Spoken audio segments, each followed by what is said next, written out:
La Red de Hombres Cristianos fue fundada por el Dr. Edwin Louis Cole en 1980. Es un ministerio que se desarrolla dentro de la iglesia local, cuyo propósito es desarrollar carácter en los hombres, madurarlos en la fe y que alcancen su máximo potencial.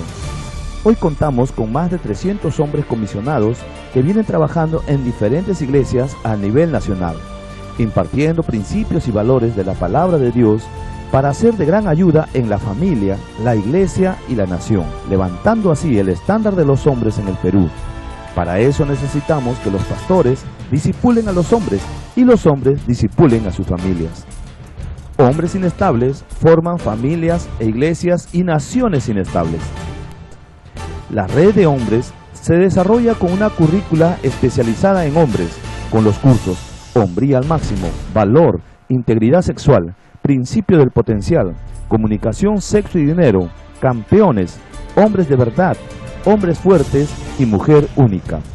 Estos cursos se enseñan en las iglesias una vez a la semana durante 3 meses cada curso.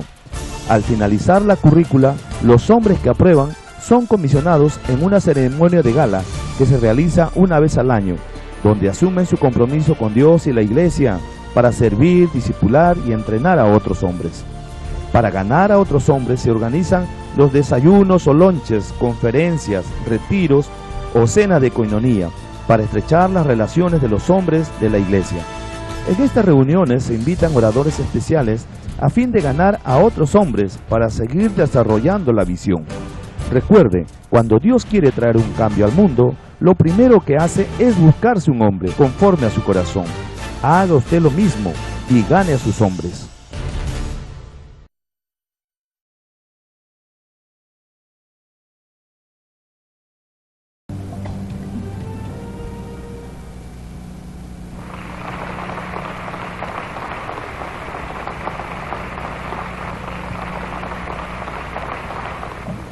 En 1 de Corintios 15:41 la Biblia dice: una es la gloria del sol, otra la gloria de la luna y otra la gloria de las estrellas, pues una estrella es diferente de otra en gloria.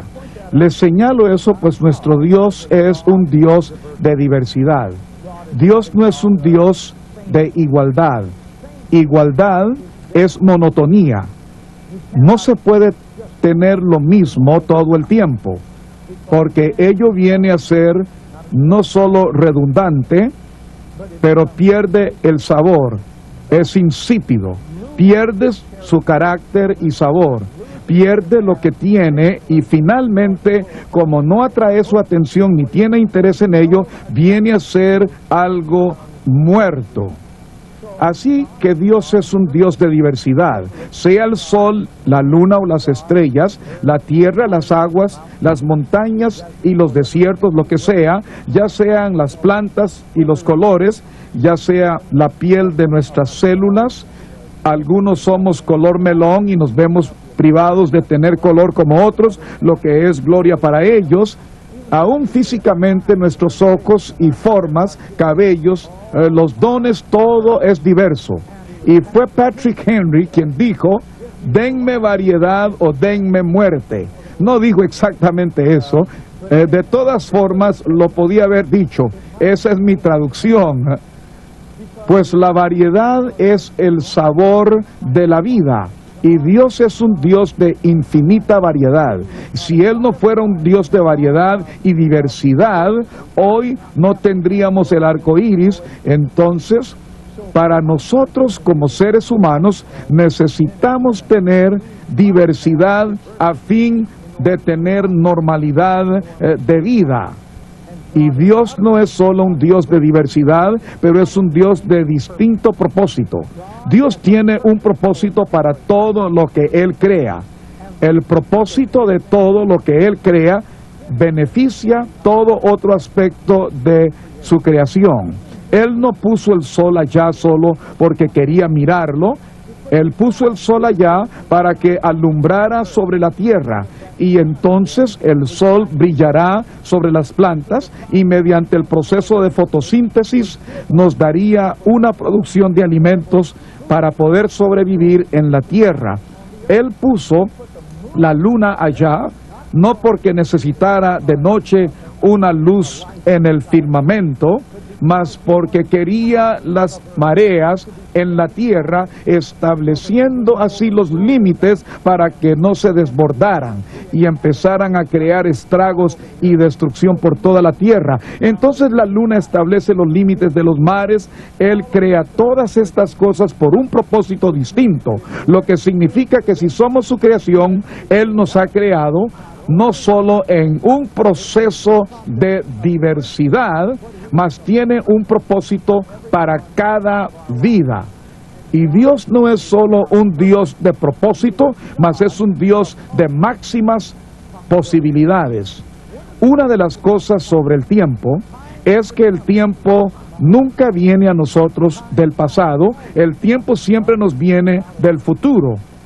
Y algo interesante es que Dios no conoce el tiempo en Él mismo, solo lo conoce en relación a nosotros.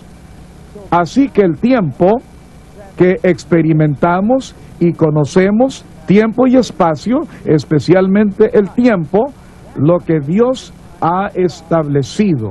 Los tiempos y las sazones están en su mano. Una de las cosas sobre las sazones, porque toda la vida se vive en sazones y la vida se vive en niveles. Una de las cosas sobre las sazones que usted no puede cambiarlas, solo puede adaptarse a ello. Cada sazón sigue su orden divino. El invierno, que empieza el año, se convierte en primavera y está en verano, luego se convierte en otoño, que será luego invierno. Cada sazón sigue en sucesión a la otra y cada una lleva a la otra. La estación del invierno, donde viene la nieve y mata a los insectos, y la larva que durante el verano nos es tan molesto a todos, ello muere por el clima congelante del invierno. En el sur no tienen eso, pero tienen cucarachas gigantescas en primavera. Y en primavera es cuando se siembra y en el otoño se recoge. En el verano es cuando se desarrolla y madura. Así que cada estación contribuye a la otra. Toda nuestra vida se vive en sazones. Yo menciono esto antes y se los menciono hoy, pues quizá usted no me escuchó decirlo antes. Años atrás, cuando yo ministraba en Reno, Nevada, leí un libro de un hombre dueño de lo que se llamaba el Club Casino Heraldos en Reno, Nevada. En su libro, que era su autobiografía, él habla del tiempo cuando se enfermó y estaba muy grave, fue llevado al hospital donde no estaban seguros si viviría o no.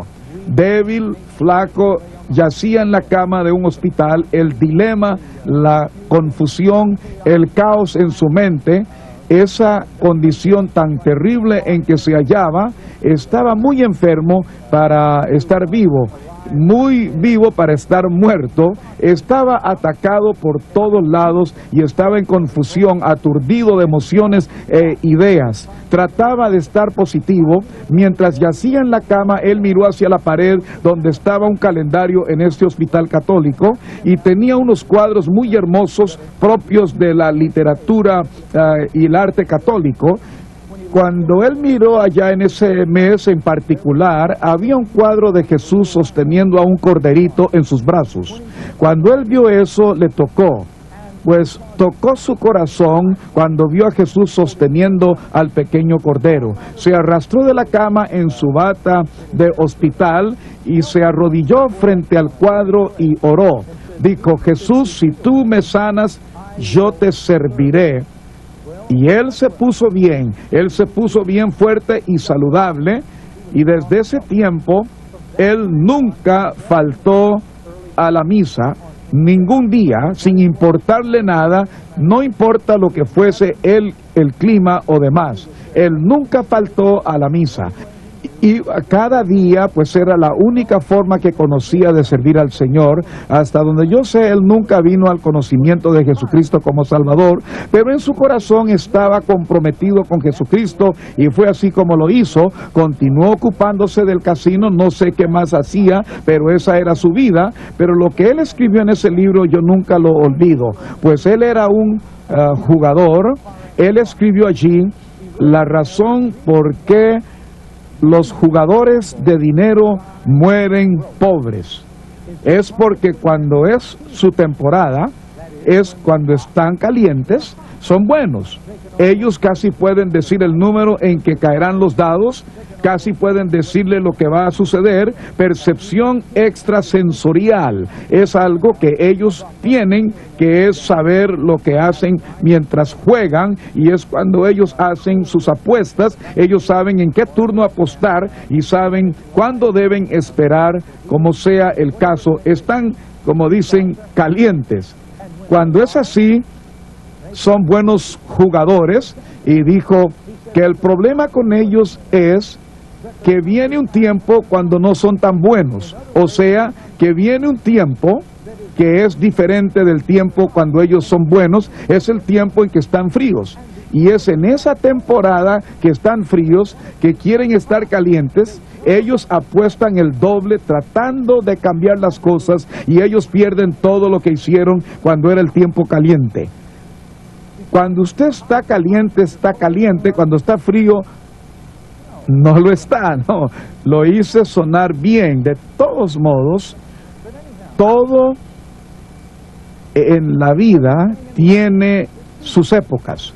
En mi vida pasé una época, unos años atrás, que lo llamé mi invierno. Quería que fuese mi primavera. Tomé un descanso de 6 meses y durante ese tiempo llevé a Nancy a Israel. Yo quería orar en el aposento alto, caminar en la ribera del mar de Galilea. Quería renovarme en el Señor, mas mi esposa desarrolló neumonía estando allá y tuve que volver a casa. Y mi mamá se cayó y se quebró la cadera estando en un hogar de ancianos. Tuve que cuidar a mi madre, tuve que cuidar a mi esposa. Esto iba a ser mi primavera y se convirtió en mi invierno. Tuve un tiempo difícil tratando de hacer lo que quería. Finalmente me rendí a la época y dije, voy a encargarme de cuidar a mamá, voy a cuidar a Nancy y estaré feliz de hacerlo. Después de todo, mi madre me cuidó por muchos años, mi esposa me ha cuidado por tantos años, tomaré placer en servirles a ella. Lo que hice fue adaptarme a la época. No me irrité o quejé ni murmuré contra la sazón, solo me adapté a ello. Ese tiempo vino a ser placentero y a ser agradable, porque pude hacer cosas donde me sentía generoso, me sentía grande, me sentía bien sobre ello. Igual se sentía mi esposa y mi madre. Usted se adapta a la sazón, cualquiera que sea en que se halle. Usted no cambia la sazón, solo se adapta a ella. Una de las cosas que los cristianos no reconocemos es que financiera, física y mental atravesamos nosotros por épocas. Yo estoy en una época de mi vida donde ni esperaba vivir en ella, ni aún sabía que pudiera llegar a tan viejo. Yo no entendía eso. No sabía que pudiese estar casado por tanto tiempo. Estoy sorprendido. No tengo objeción a ello. No quiero ser joven de nuevo. Yo disfruto de la época en que me hallo hoy. Me fue duro llegar hasta donde estoy. Y no quiero regresar a vivir todo de nuevo. No quiero lamentarme por lo que hice en el pasado, pues lo sepulté por la sangre de Jesucristo, dándoselo a Él, y hoy disfruto de mi vida. Estoy viviendo en una forma que nunca soñé vivir. Estoy amando a mi esposa como nunca soñé un hombre podía amar a una mujer. Lo disfruto al máximo. Ni me mencione sobre querer ser joven de nuevo o hacerlo de nuevo, o qué haría si tuviera que hacerlo de nuevo. Sabiendo lo que soy ahora, lo haría peor, pues sabría cómo arreglarme muy bien. Yo predicaba en una de las reuniones y hablaba sobre sexo, y después de ministrar sobre el tema, al final de la reunión se me acercó un hombre y dijo, ¿usted y su esposa todavía...? Le dije, sí lo hacemos. Entre más viejos mejor, porque usted sabe lo que está haciendo. Ustedes los jóvenes no. Vuélvase al que está a su lado, dígale, debe ser usted esta vez. Tiene que ser usted. Usted actúa como que no sabe de lo que estoy hablando. Son como los muchachos en Dallas. El otro día mencioné la palabra sexo y se quedaron como mudos. Los miré y les dije, ustedes son extraños, pasan media vida buscando y cuando alguien lo menciona actúan como que no saben de lo que se habla. Vuelva hacia el que está a su lado, dígale, sé de lo que está hablando. Nuestras sazones son diferentes. Los niveles en la vida tienen diversidad, porque la vida se vive en niveles y llega en etapas. Aún la Biblia enseña eso, pues dice que Israel salió de Egipto en etapas. No fueron transportados como lo fue Felipe en el libro de los Hechos de los Apóstoles, al siguiente lugar donde iba. Vinieron paso a paso, día a día, semana a semana, mes por mes. Todo en la vida se incrementa.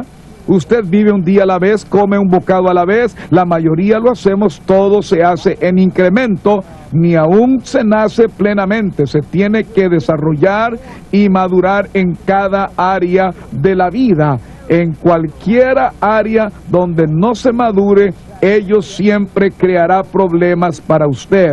Una cosa es orinar la cama a los 12 años, otra cosa es hacerlo a los 42.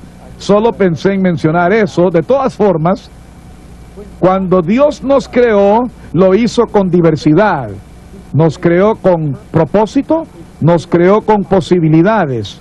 Otra cosa sobre posibilidades cuando se trata del tiempo, el tiempo nos llega del futuro. El tiempo nunca ha sido usado antes. Y cuando el tiempo nos llega del futuro, está lleno de posibilidades. El portento de este potencial es absolutamente increíble.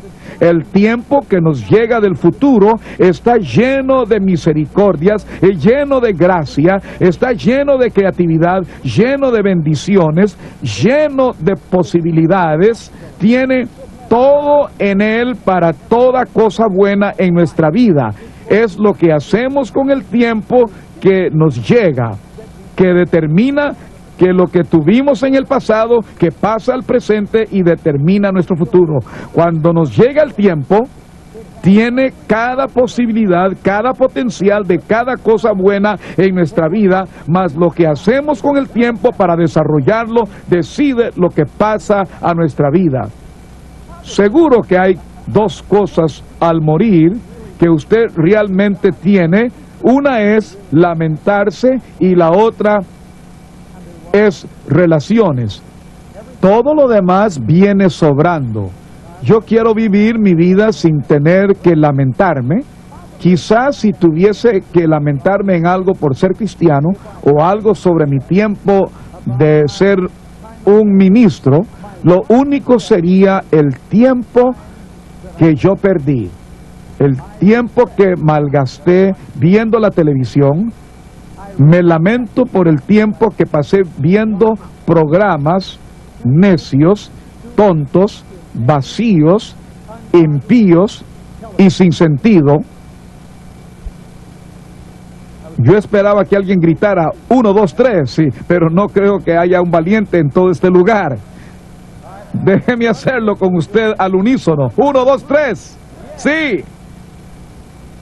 Puedo decirles que una de las cosas que muchos hombres no entienden es que si usted desea crecer en la vida, debe trabajar en usted mismo. Usted no se desarrolla y crece trabajando en otro. Usted lo hace por sí mismo. La Biblia dice que Moisés conocía los caminos de Dios y el pueblo de Israel sus obras. Eso es que el hombre que tiene un trabajo siempre sabe, pero su jefe siempre sabe por qué.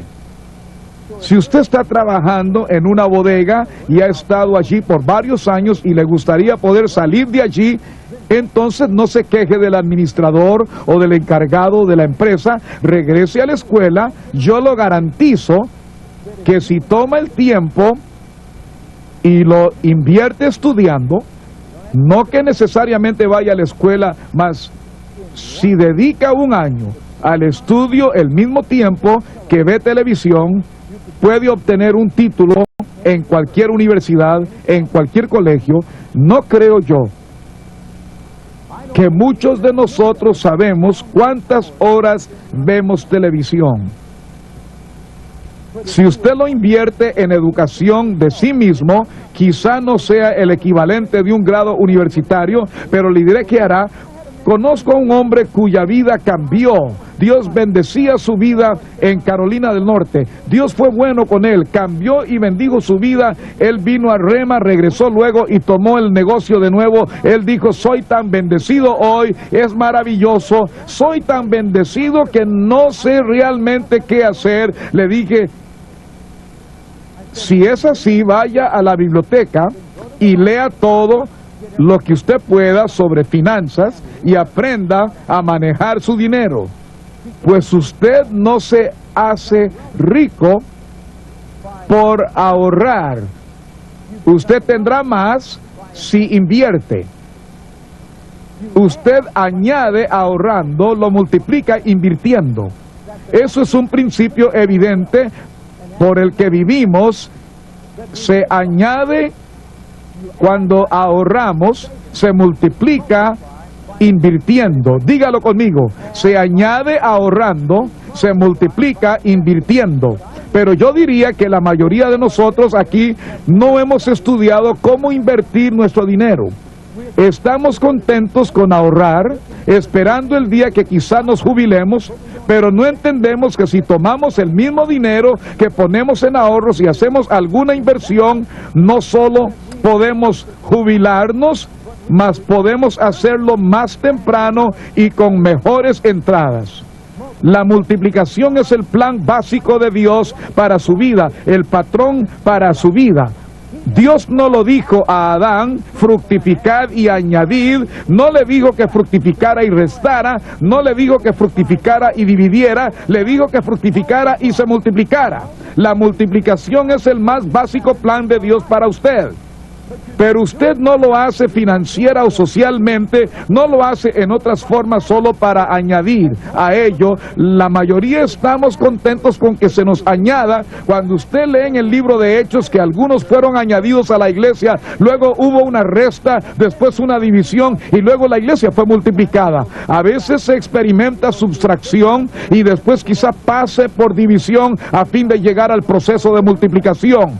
Muchas veces la gente no está dispuesta a eso. Recuerdo un pastor me decía que cuando empezó la iglesia, esta crecía, era grandiosa, pero que ahora estaba perdiendo gente. Ahora la iglesia no es lo que era cuando empezó. Le dije, Señor, no entiende la matemática de Dios. Usted confunde la matemática de Dios porque en ello Él le trae la gente para que usted empiece el ministerio, pero la gente con que termina el ministerio no es la misma con que empezó. Si usted no está dispuesto a intercambiar la gente que Dios quiere para longevidad, para crecimiento, donde ellos puedan edificar, mucha de la gente que usted obtuvo son pilares, y Dios quiere darles bloques. Usted también debe entender que hay gente en su iglesia que si usted quiere crecer y multiplicarse, usted no podrá hacerlo. Por eso Dios los quita a ellos de su congregación, para que usted tenga unidad y acuerdo y pueda multiplicarse.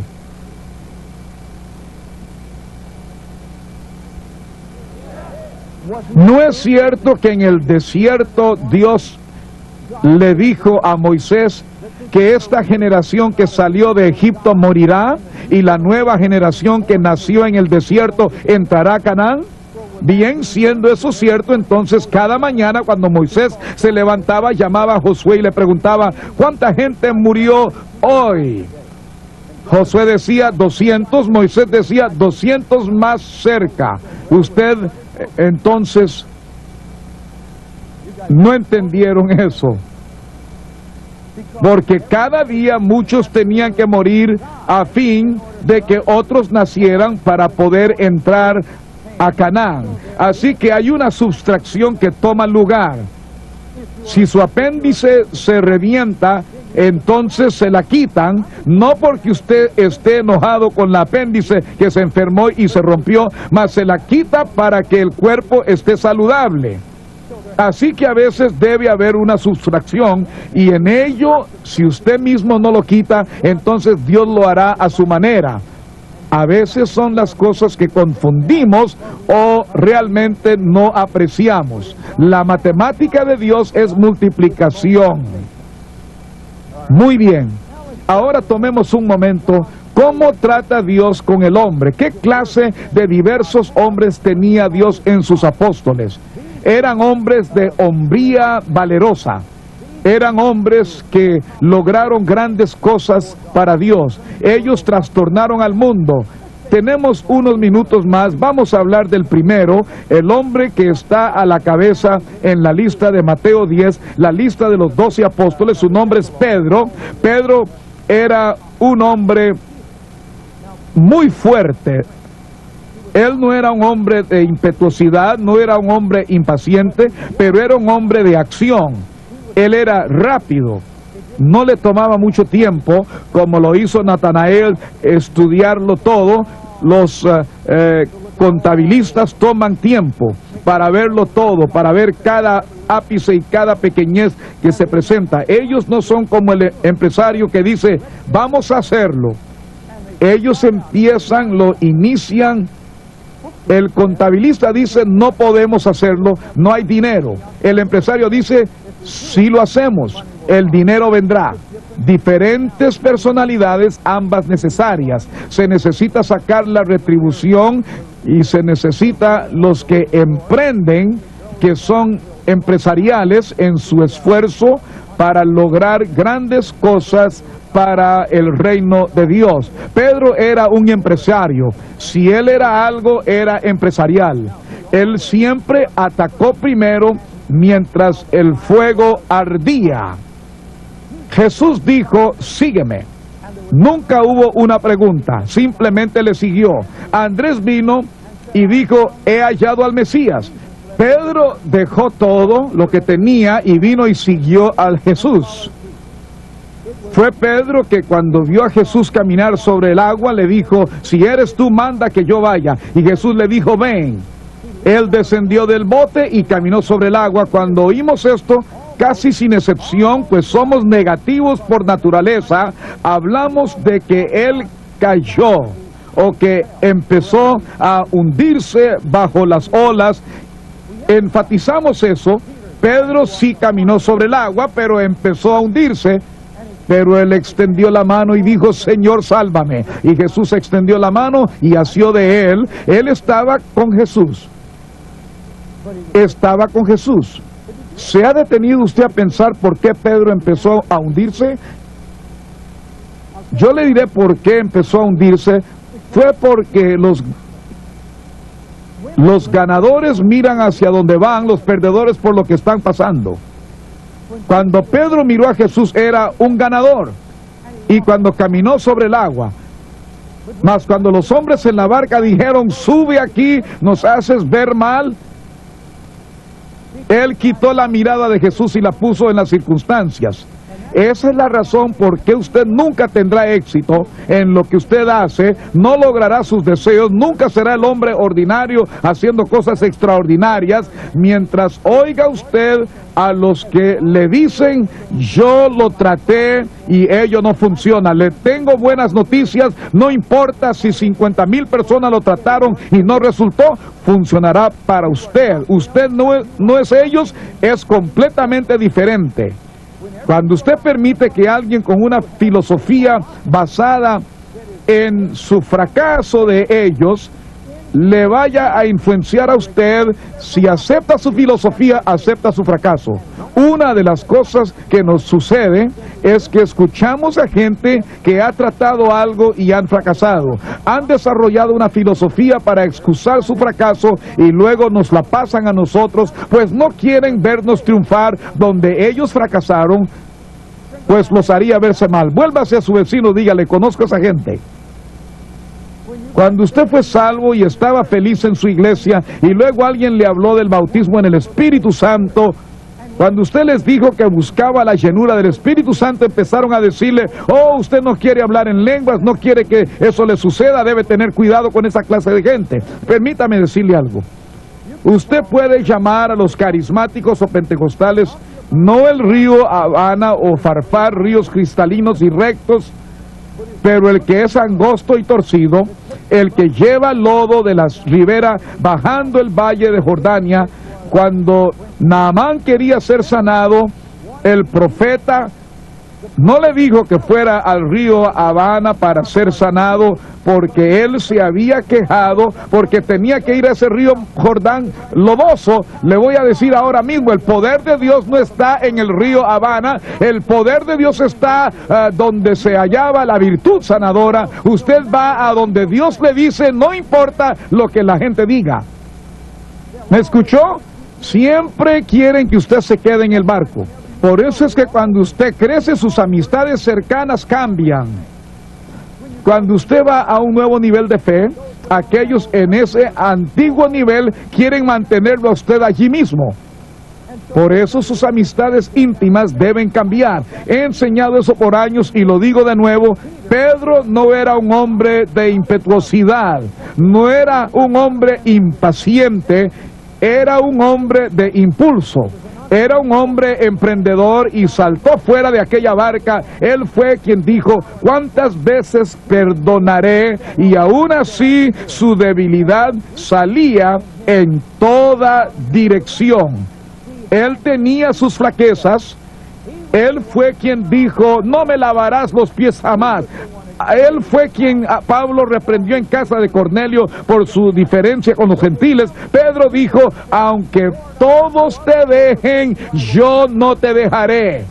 Fue Pedro quien salió de noche cuando Jesús lo miró después que el gallo cantó la tercera vez, y Jesús miró a Pedro, no sé con qué clase de mirada, mas todo lo que sé es que Pedro salió en la oscuridad noche y allí lloró en la oscuridad de la noche. Lloró amargamente negando al Señor en vez de tener el ánimo de confesarlo. Era un hombre de Dios, era un creyente en Jesús. Él dijo, no le conozco a él. Este no era un hombre de hombría valerosa, pero era un hombre cobarde. Era un hombre temeroso en vez de valiente. Era un hombre intimidado en vez de intrépido.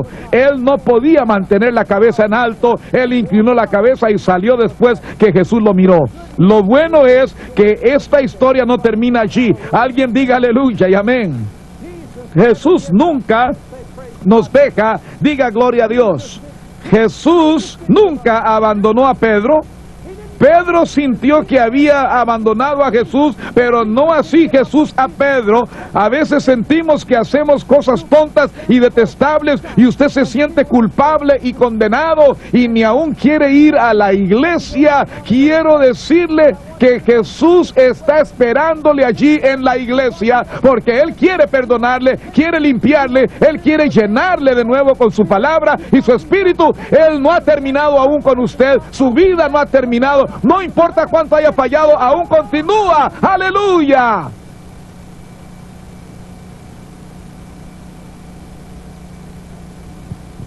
Uno, dos, tres. Sí. Sí. La última vez que vine aquí hablé del libro del hombre real, y si usted no obtiene los libros y los lee, entonces no quiere mantener lo que ha obtenido en el cristianismo. Yo hablaba del libro Hombre Real, que en nuestra vida como hombres, usted nunca abandona a Dios porque Él nunca lo deja a usted. Dios no pone límite a la fe no limita a Dios. En el capítulo que tiene que ver con resurrección, hablo del hecho que cualquier muerte en Cristo siempre es seguida por resurrección. Cuando vine aquí hablé de eso, pues había empezado una despedida de empleados en los negocios y las compañías despedían a sus empleados. Los trabajadores eran temporales en vez de permanentes, desde los niveles ejecutivos hasta la administración, y los hombres estaban deprimidos, se sentían mal. Ellos me decían, la compañía me despidió y no puedo hallar trabajo. Oh, mi Dios en los cielos, ¿qué voy a hacer? Si usted es un cristiano, entonces usted debe entender que cualquier muerte en Jesucristo debe ser seguida por una resurrección.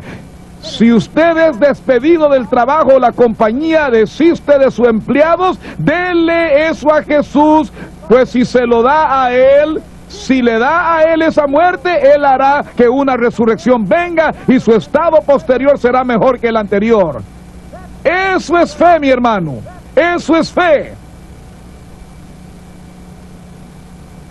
Sea usted un hombre de valentía. Eso es lo que toma el poder de una hombría valerosa. ¿Están entendiendo ahora? ¿Cuántos entienden lo que les estoy diciendo ahora? Demos un aplauso al Señor ahora mismo. Un aplauso al Señor.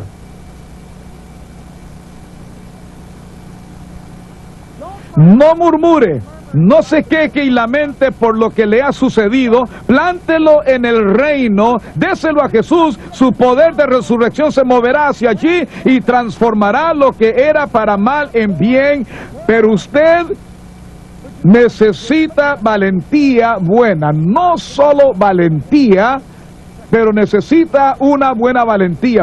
Segunda de Corintios 1:5 dice, añadid a vuestra fe virtud. La palabra virtud significa excelencia moral. Segundo significa varonil. Tercero, valor. Añadid a vuestra fe valor. Usted añade valor a su fe a fin de hacer lo que Dios quiere que haga. Hablamos mucho de fe, la gente siempre habla de fe, y si yo solo tuviese fe, lo que les falta es el valor para actuar en lo que creen, lo cual se convierte en fe. Usted necesita fe. No dice Dios que seamos valientes, usted va a tener valor, pero si no es buen valor, no es valor de Dios. Usted puede tener éxito, pero no el buen éxito. Si usted tiene mucho dinero, casas y tierras, pero no puede comer sus alimentos, ni dormir de noche, puede ser éxito, pero no buen éxito.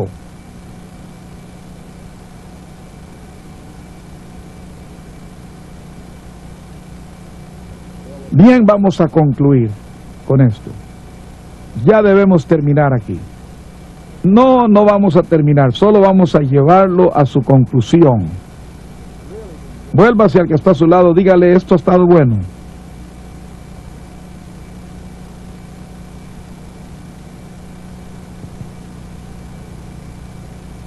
Esto es lo que pasa con hombres que se divorcian. Y porque se han divorciado, sienten que no deben casarse de nuevo. Cuando se casan de nuevo, no le piden a Dios que perdone el divorcio y plantar eso en el reino de Dios y dejarlo morir. Que muera. No lo cargue con usted, que muera. Experimente el poder de la resurrección. Jesús dice en Juan 1:12, mas a todos los que le recibieron les dio la potestad de ser hechos hijos de Dios. Hechos 1:8, mas recibiréis poder cuando haya venido sobre vosotros el Espíritu Santo.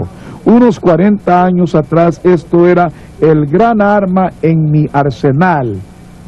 Me encantaba predicar esto. Lo grande sobre ello era, y no sé cuánta gente aún lo hace hoy, pero lo grande era que el poder en Juan 1:12 es autoridad, y el poder en Hechos 1:8 es habilidad.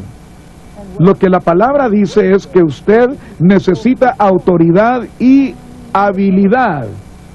Necesita el balance de la palabra y del espíritu. No solo necesita el espíritu o solo la palabra, necesita el balance de la palabra y el espíritu. Yo siempre usaba la ilustración sobre manejar en Willis, en el norte de California, un pueblo con un solo semáforo. Pasé por allí tarde una noche después de una reunión, y cuando pasé, la luz aún no había cambiado a la luz verde, estaba en rojo y todavía estaba roja. Yo quería llegar pronto a casa con mi esposa. Como una milla después vi que la luz roja me venía siguiendo. Yo pensé que era un poste del alumbrado en la ciudad, pero la luz roja seguía. Me hice a un lado y era un carro de policía. Cuando me detuve, el hombre salió del carro, no mediría más de 5 pies a 1 pulgada, no podía haber pesado más de 125 libras, él llegó allí. Era un policía y tenía su insignia. Bien, él tenía la autoridad de la ley. Yo medía poco más de 6 pies, pesaba 195 a 200 libras, estaba en buena forma.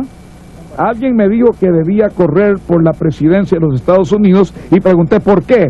Dijeron, tiene un cuerpo para la oficina presidencial. Este hombre pequeño estaba allí, yo tenía la ventana abierta y cuando lo miré vino a mí el pensamiento, yo puedo dominar a este hombre. Uno de esos dardos que vienen a su mente. Luego, cuando miré abajo, yo vi algo que estaba sobre su cinto y yo vi su autoridad, luego vi habilidad. Él tenía ambos, autoridad y la habilidad. Su equipo no está completo para ser el hombre que Dios quiere que usted sea, a menos que tenga ambos, autoridad y la habilidad. Uno le es dado por la palabra, el otro por el Espíritu. Usted debe ser un hombre de la palabra, entendiendo lo que ella es, trazando bien la palabra de verdad. Si usted no entiende la palabra y no traza correctamente la palabra de verdad, usted puede ser llevado casi por cualquier cosa que pasa en el cristianismo hoy.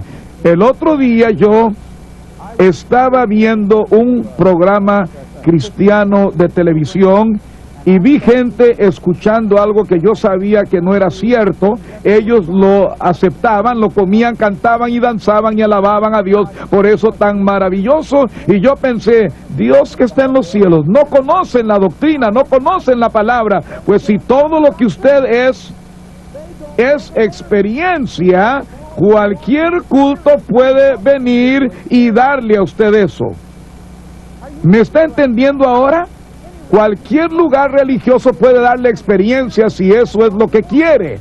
Usted debe estar cimentado y arraigado en la palabra de Dios, lleno del Espíritu Santo, y luego tener valor con sus convicciones y habiendo acabado todo, estar firme. Quiero decirles que este no es un día para el débil, no es un día para los flojos, este no es un día para los flojos, no es un día para los tímidos, este es un día para los hombres verdaderos de Dios.